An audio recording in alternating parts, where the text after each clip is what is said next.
Tuangalie faida za limbuko ni kwenye mwaka wetu. Bwana kubariki hapa.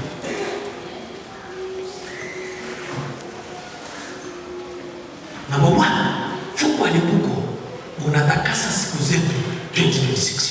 Rumi 11. Limbuko linatakasa siku zetu. Limbuko linatakasa siku zetu. Limbuko linatakasa siku zetu. Matakatifu kadhalika na donge lote la shina likiwa takatifu, matao nayo yatakuwa kadhalika.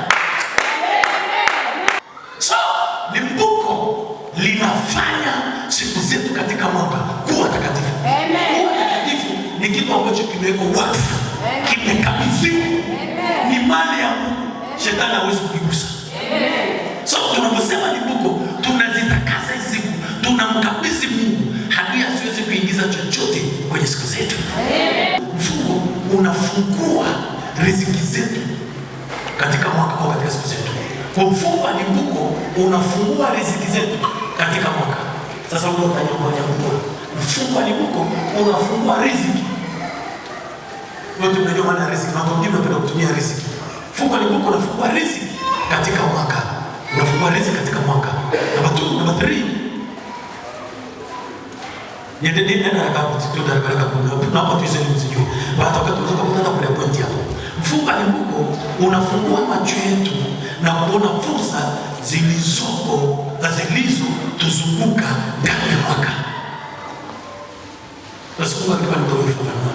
Mfungo wa limbuko unafungua macho yetu. Mfungo wa limbuko unafungua macho yetu na kuona fursa zilizo tuzunguka ndani ya mwaka.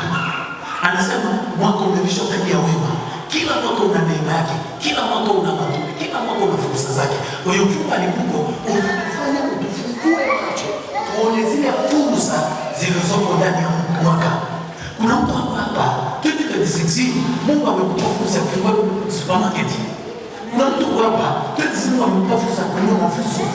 Lakini kwa sababu sasa hauko kule umefungwa mudi. Yaani sisi tunajiona sisi fursa zetu za kuuza mboga, Chinese, juice na wali maharage. Kwa nini usiuze baka? Kwa nini usiuze pizza? Kwa nini usiuze kitimoto rosta mbona wetu wa shirika la nusu hapa kitimoto hapa? Kwa nini usiuze mbuzi ya oven? Ndio vile vile nusu chakatasi.